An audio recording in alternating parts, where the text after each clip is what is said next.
Hello, guys. Welcome back to the Variety Show Fleam Season 3, Episode number 7. We're here with Izzy Kershaw, who, for those who do know, is the daughter to the wonderful Nik Kershaw, very famous musician, and also my very first queer musician we have on the show. So, a very monumental episode for the podcast. How are you doing? I'm doing great. Thank you for having me on. Hey, you are welcome. You're very much welcome. Let's go back to the start, the very start of your career. Where did it all begin? Where's the influences lie? So I actually started writing music just after I actually had some quite serious surgery done on my face. And I was in a lot of pain. So I basically during that time period I had nothing to do. I couldn't work, I couldn't do anything. Um, and I just decided to set up my I guess if we want to go even further back, we could go back to the fact I started sort of recording stuff when I was about maybe 13. So I had some gear knocking around. And so during the point I had that surgery on my face, I thought, well, I'm just going to assemble that gear and start writing some stuff. And that's actually when I wrote Is It Okay, which was the first track I wrote on the album Vessel. Um, but yeah, like that's kind of where it started in the sense of where I actually wanted to, in terms of the time frame. But is there anything else you want to know about that? Or I guess growing up, obviously, as well, the musical household with Sherri and Nik, did that have okay. any major factors as well? I mean, of course, yeah. My mum was actually the first person to like shove a musical instrument into my hands. She shoved a bass guitar into my hands, and I learned "Feel Good Inc." By the Gorillaz. That was the first thing I ever learned. Because I was obsessed with that bass line, and I came running out to probably like 11 at the time. I came running out to my mom and was like, "Do you have a bass guitar?" She was like, "Yes, I have a bass guitar," and that's where that started. Um, but yeah, my dad was mostly helped out a lot with stuff like recording. When it came to like, he taught me how to use Pro Tools. And then I started getting little bits of equipment here and there that he was sort of hand down as he would upgrade. So as he would upgrade to new equipment, I get the old stuff. Um, but yeah, like that's kind of I guess how that turned out. Eventually, I moved on to guitar because I just found the bass. I wanted to be able to play chords because I wanted to be able to write songs, and the bass, great instrument. I loved playing slap bass and everything, but it wasn't really the best thing to really write on. I found there's probably loads of bassists out there who will absolutely disagree with me, but yeah. Yeah, I tried bass myself once. I thought that would have been pretty cool, influenced by Gay Lee from Rush, probably one of the more complex bass players going out there, but that wasn't for me. I've always been a drummer and keyboardist at heart, so it's fair to say anything with the string, I just couldn't do it all. Fair, fair. Yeah, I was super into Jaco Pastorius and Victor Wooten. Those were like two of my favorite bassists at the time. Yeah. I do play a little bit of keyboard myself. You have to learn if you're learning music production and like mixing and stuff, you have to kind of have basic keyboard skills. So I had to learn a bit of the keyboard. And I also learned the ocarina, which was like a weird thing to I when I was about 15, I got obsessed with the ocarina because I heard someone play Hungarian Rhapsody number 5 on a triple chambered ocarina and I really wanted one. So yeah. That's cool. That's very cool. So, I guess we'll go into some of your own work now. Vessel. You mentioned Vessel was one of the very first albums you put out. And so Yes. what's the background context with Vessel? So I I like Festival because I can look back on it and I'm like, I had some good ideas. But I don't know. I feel like my mixing was really because I mixed that whole album myself.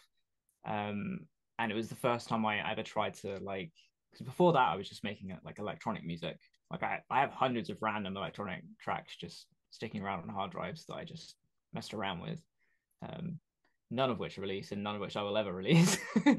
Okay, so you um, want to do what your dad did, where he'll pull out songs from the shelf, part one and two of unreleased stuff from the late 80s, early 90s. maybe. I don't know if I'll pull those ones out of the shelf. Maybe I'll pull some small ideas from it out of the shelf, but I don't know if I'll pull those entirely out of the shelf. Um, Yeah, what were we just talking about? Remind me. So that the album that I talked about from Nik, or the Vessel album? Oh, Vessel. Yeah, yeah, yeah. So a lot of that was me just trying out my style and what I wanted, and I was really finding myself. So I wrote a lot about like previous relationships because that was quite easy for me to grasp on and write about. So it was a very sort of self-introspective album. The only piece that I think was particularly actually interesting was probably the title track Vessel, which I was kind of about existentialism and stuff. I think people mostly prefer the song Is It Okay, which seems to be the one that gets listened to the most out of the album. Um, but not my favorite from the album, but yeah. Okay, that's cool. So one of your more recent works was Paranoid. Now, of course, me and Stephanie Schmidt, aka the Kirsch fan, were talking about this when it came out. So this was kind of the first big time you and your dad did a song together. So how did that come about? Like, when did you approach him to say, "Hey, want to do a song"? That was actually during lockdown. So I there was this like sort of in between point where the sort of what you could and couldn't do in lockdown was sort of easing up, and so I could visit him, I could go to his house, um, but there were like some distancing rules you had to follow and whatever. So we're following all those rules. But I remember looking at my dad over the kitchen table because I think I was just sitting just by the door or something, and he was over the other side of the kitchen. It's got quite a big kitchen, so it was quite enough distance. Well, I'll leave it at that. We'll just assume all the distance things correct or whatever. But like, yeah. So I was looking at him over the kitchen table, and he looked absolutely defeated. I came there slightly late. I was looking defeated, um, and I could just tell it just like took everything out of us. Like this like because it was so deep into lockdown at this point. We didn't know how long it was going to last. Um, and it just popped into my head for like a second, and I just said it out loud.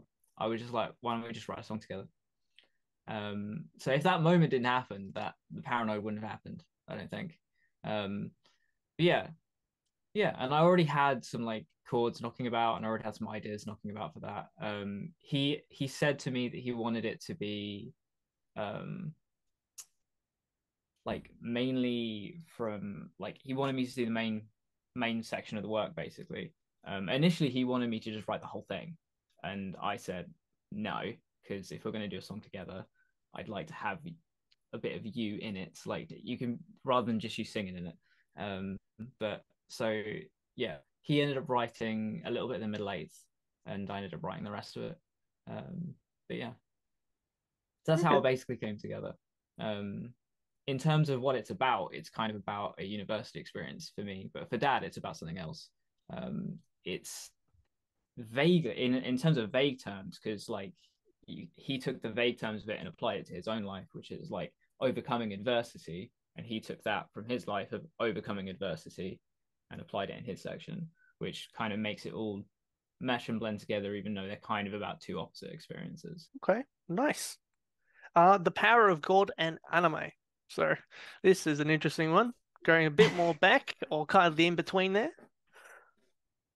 Not So, many people ask me about this one, so that's interesting.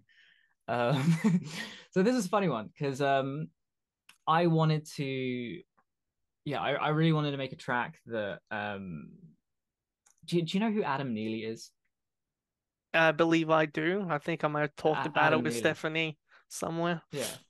So Adam Neely is a YouTuber who he went to Berkeley, and he's really good at like conveying concepts about music theory to people, even in like sort of like people who don't know much about music theory. So I watch a lot of his videos because I love music theory. It's like one of my favorite things to study.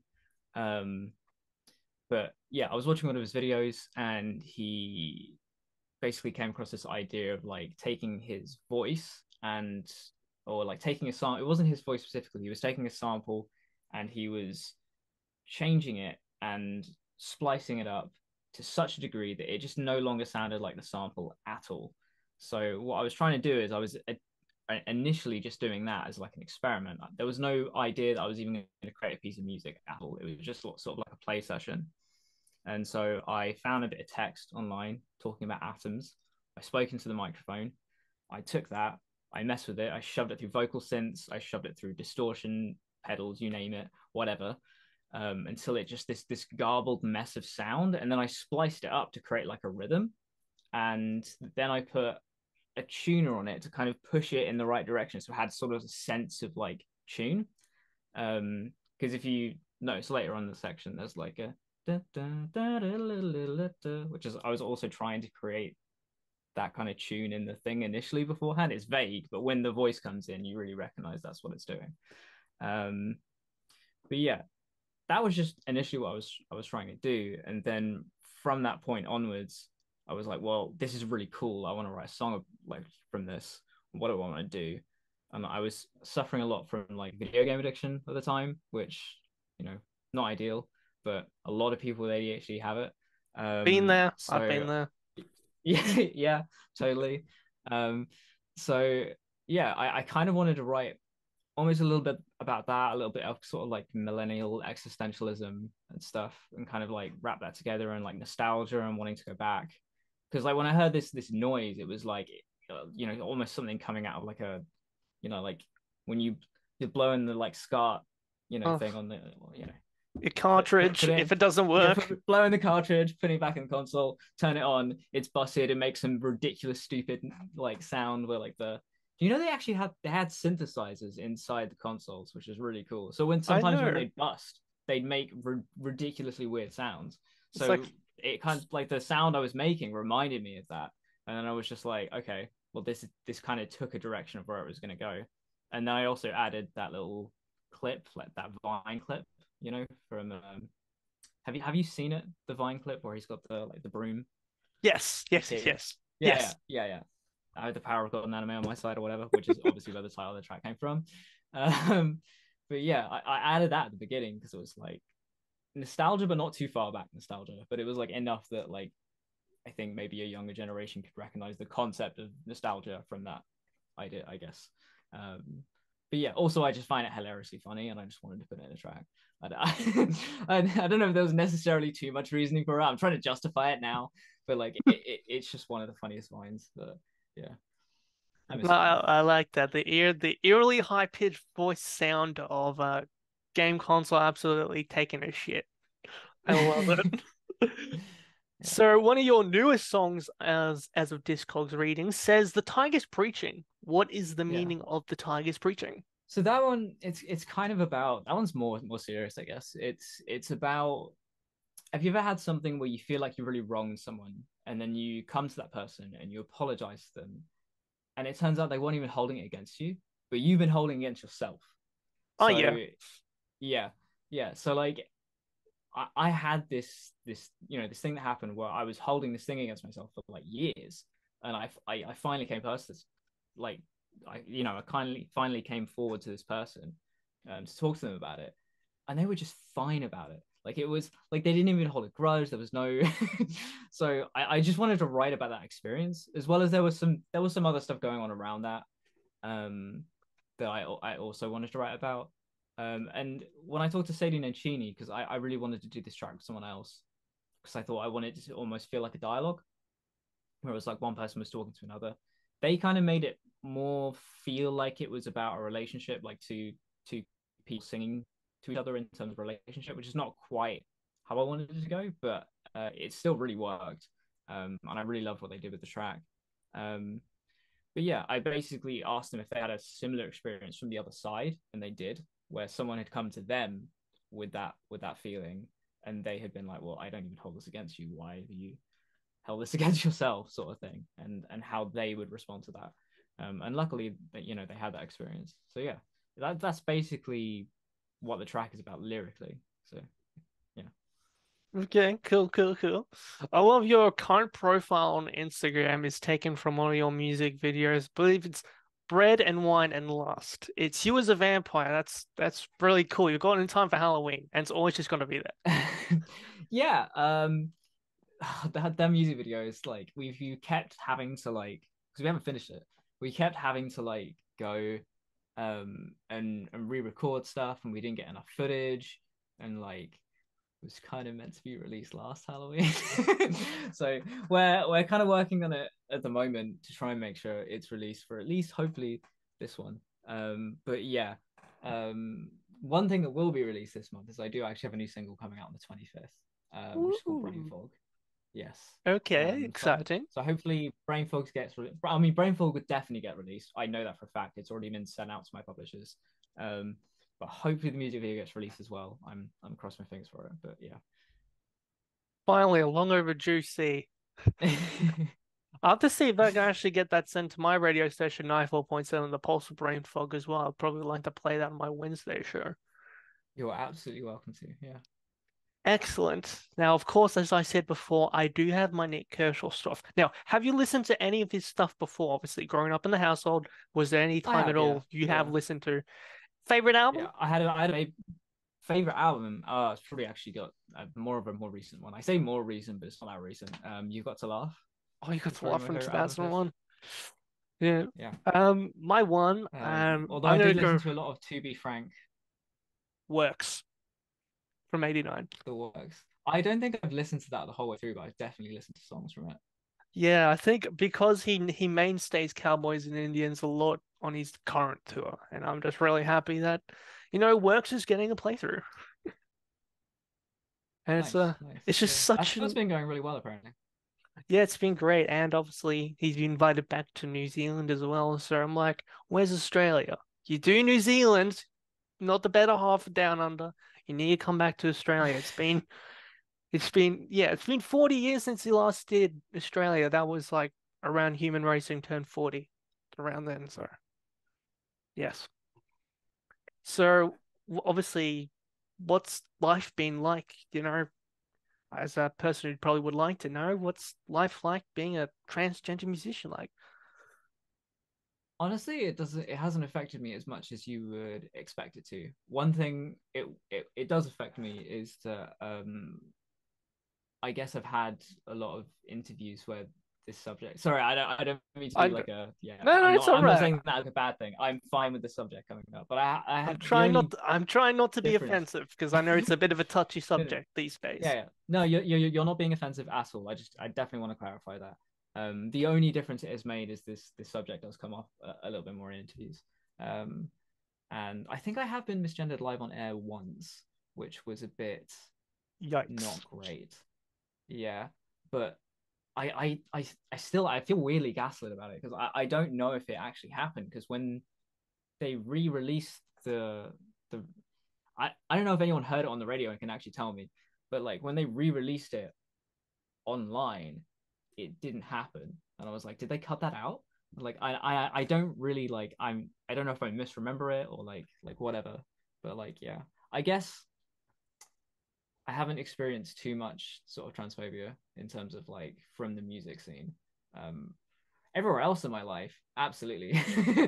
um, Jesus. not as much recently. I think when I first transitioned and I was less sort of outwardly passing because I know my voice isn't particularly pass, but if I'm just walking down the street, I it's fine.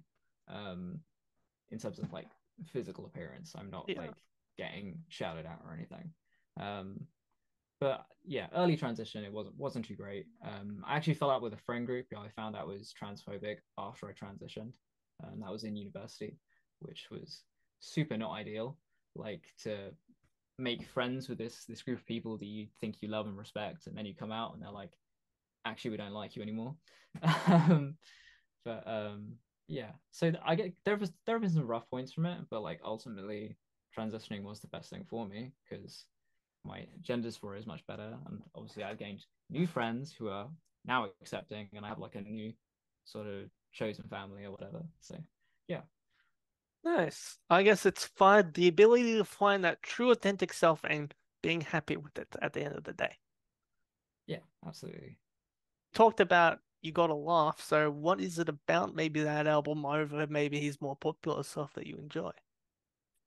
So it's honestly it's very selfish reasons, I guess, because like a lot of people might be like, oh, I like this specific track, I like this specific track. It's more just I started seeing my parents split up. I started seeing my dad a little bit more often around that point, and he just finished You Got to Laugh, and so he had it in his CD player.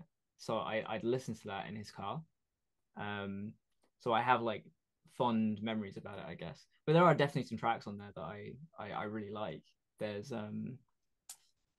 what's the one where he talks about old army medals, um, uh, bend over backwards. What's that one? Oh Like shit. he's like, yeah, that one.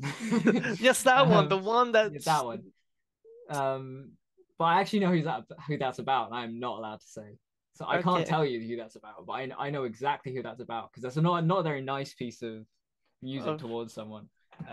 But just fun thing. I know who that's about. you got the um, insider information. I have the insider information. But very very funny track. I think one of the things I like about the album is he just didn't take himself too seriously on it. I like a lot of albums from even other musicians where it's like if they're not taking themselves too seriously and they're just like they can easily slide in a joke in the album or they can, you know, like in my first EP, I felt like I took myself maybe a little bit too seriously. Um, so when I wrote Paragon Anime, like immediately after that, I was like, I need to stop taking myself so seriously, like like absolutely, because I think it's a little bit cringe, man. I don't know. But yeah, like I like that album a lot because he didn't take himself so seriously, basically. Yeah. I think probably one thing that probably most people, I think, unless you're in the Tony Banks community, his collaboration works with Tony Banks are pretty fucking sick. I don't think I've even heard those. So he appeared on an album called Still. Now Tony Banks was very interested into his drama from the works and Nick's work around that album. So okay, maybe I should put him in there, and it turned out to be a really great single. I Want to Change the Score only charted in Germany and like the bottom 100 in Yeah, I know my 1991. dad's quite popular in Germany for some reason. He seems to get most of his listens in Germany, Yeah, which I is think interesting. Stephanie would agree to that, having pretty much a massive collection of Nik Kershaw albums, singles, and anything else she can get her hands on. Yeah, yeah, Um, yeah, yeah. I know he did some works with Elton John. I've heard those ones, but I haven't heard any stuff he did with what was it, Tony Banks? yeah, Tony Banks from Genesis. Genesis, cool. Yes, I didn't know he did stuff with Genesis. I'm gonna have to yes, listen to so that. Tony Banks, keyboardist in, if you know your Genesis history, and yes, there was a track. It was a B-side to one of the singles. My Friend Elton was written about Elton John. Right. Okay. So Okay. there's that too. So that one. The other Cool. album I do like is Radio Musicola, which doesn't seem to get as much love as I would love to from his synth poppy era. Because it's Yeah. like that Yeah. kind of one where he's giving the middle finger to the industry. He's had enough. He wants to go his Is own that the way. one with the song about newspapers on it? What's it called? They said it in the Yes. papers. Yeah. What the Yeah. papers say. I really what the papers say. I really like that track. That one. Yeah. Yeah, my mom's favorite track is White Boy from The Riddle. Because My my mom saw him in 2013 when he came yeah. over with Kim Wilde. That was like a dead double headliner. My mum is actually in the music video for that. Oh, well, there you go. Yeah. Of course. She's in right at the end. She shows up as one of the like doctors or therapists. There's like the people in the masks that show up at the end, and it kind of like pops in and out. And but her at the Oh, front, she's the yeah. the more you Yeah. know. That's crazy. I think she also appeared on the album as well. Supplied backing vocals on some of the tracks. Yeah. Is Don Quixote on that album as well, or is that another album? No, I that's think Riddle. I do have that single. okay, Let yeah, me because just go. she also appears in the music video of Don Quixote. Yeah, I have a lot of Nick stuff. I've got singles. I got the 12s. I got the sevens. There's my seven for Don Quixote. Nice. Yeah, so I'm getting the title track from Radio Musicola in the mail. That didn't come to me a few years ago. I think it must have got lost in the post. So I don't know, but we live. Okay. But yeah, and then of course Human Racing, which seems to be the one everyone likes to remember the most. But yeah, other than that, I kind of just need to get the other ones like 15 minutes. I just played the entirety of 50 minutes on my Friday show where I played two full albums back to back. Yeah, he had a lot of like sort of like trumpet work and stuff on that, which I thought was quite cool. Like it was almost like big band style stuff. Yeah, I listened to that a lot because it was around the time I was maybe 5 or 6. I can't remember specific time frames. I was quite young at the time that he gave me the album. I had a little CD player in my room, and I put it in and play it there. But like, yeah, I have some more fond memories of that album as well. Like 15 minutes, and you've got to laugh are kind of the two I have the most fond memories of. Um, yeah, yeah. I guess that was my memories again stem back from my mom. I guess she kind of pushed me towards Human Racing and the riddle first before I got to explore Radio Music Hall and the works. So it's kind of like you listen to the hits can I ask? first, and then Yeah, yeah, sure. can I ask how old you are? 21. 20. Oh my God. Okay, that because I was thinking you look quite young to be into my dad's stuff. So Yeah. yeah, I'm guessing yeah, yeah, interesting. I'm Um, raised on good music, so don't worry. I have uh, I obviously I was gonna wear this badge. It's XTC, the famous XTC from Swindon. I had okay. one of the guitarists on my previous episode, Dave Gregory. He was cool. He was cool. We talked about a lot of stuff as well. So, but yes, 21. It's definitely a peculiar age to be interested into Nik Kershaw. I'm even asking him for an interview as well if he when he ends up this way because I think it's closer time zones and I think it could work out pretty well. Yeah, I know he's quite busy at the moment. Um, but if you send him a message at some point, we'll you can see if you get it through. It's But I did maybe just I think maybe a month ago now, so I must have hit him at the wrong time just when he was about to go out again. yeah, Because it yeah, has like an automated system where you have to confirm your email's legit. That's what I found out. Like, oh, like there's no like direct way. I can't.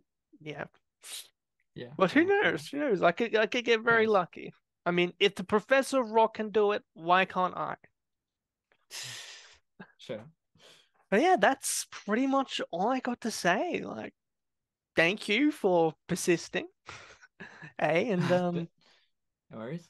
and Thank you for giving me a second chance after I missed the first one. it's all right. Give me some more time to think of some good stuff. Okay, So, cool. All right. Well, yeah. Thank you for having me on. It's been really lovely. You've been really nice to talk to as well. hey, Um, you're welcome. I'll say Stephanie that you say hi as well. okay, sure. I definitely say hi to Stephanie. So, all Yeah. right. All right.